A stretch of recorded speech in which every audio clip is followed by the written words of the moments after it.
มาแม่เอาอาหารให้นะอาหารกันดีกว่า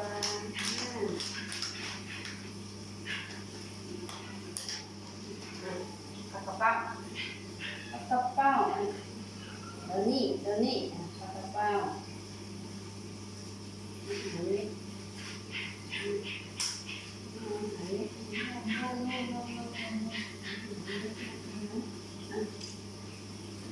ปลากระเป๋าเดี๋ยวนี้ปลากระเป๋าหิวเหรอปลากระเป๋าเดี๋ยวนี้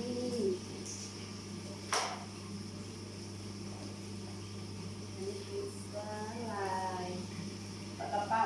สาหร่ายเดี๋ยวนี้ปลากระเป๋า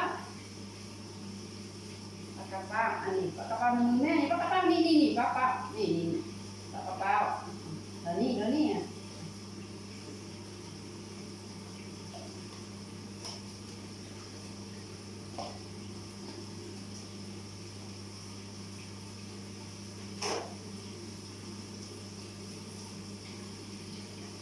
อยู่ยังใช่ไหมคะยังใช่ไหมปลากระเป๋าอาหารเล็กๆเดี๋ยวนี้อันนี้แม่นี่ปลากระเป๋านี่แม่ปลากระเป๋านี่แม่ปลากระเป๋าเลยปลากระเป๋า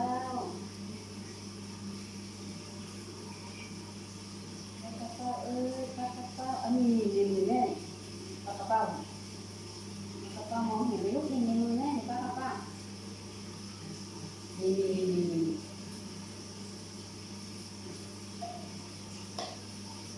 โกงหมดหรือยังโกงหมดหรือยัง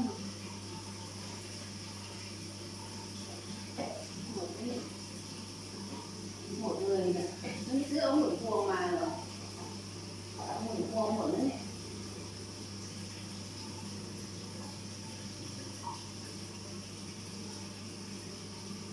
เดี๋ยวปลากระเป๋าเลยปลากระเป๋ามาเลยปลากระเ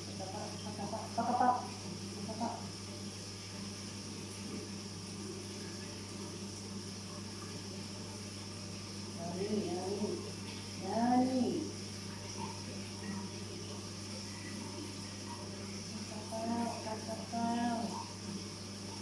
ปลากระเป๋า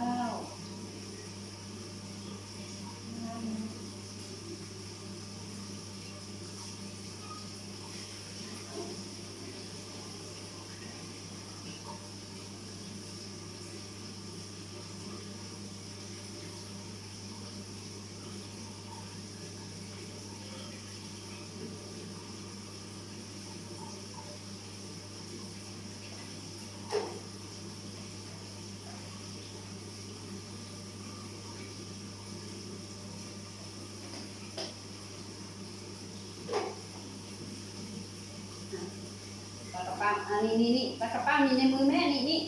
เดี๋ยวนี้เลยเดี๋ยวนี้ไปกับปลากระเป๋าจะมากัดมือแม่นะปลากระเป๋าเนี่ยปลากระเป๋านี่ปลากระเป๋าไม่มองเลยเป้าปลากระเป๋าปลากระเป๋าปลากระเป๋าทำไมหัวที่มองอย่างนั้นอย่าไปเป่าทรายนะน้ำมันขุ่นนั่นน่ะเดี๋ยวนี้ซัดหมดเลยปลากระเป๋าเดี๋ยวนี้ซัดหมดเลยปลากระเป๋านี่ทันเลยนี่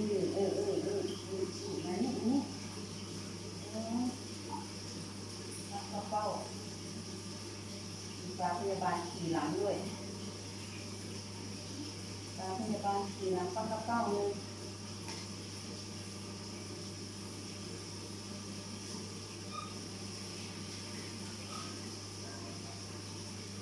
พยาบาลขี่หลังเลย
ถ้าชอบคลิปนี้เอาอาหารให้ป้าฝากกดไลค์กดแชร์ให้ป้าหน่อยนะจ๊ะ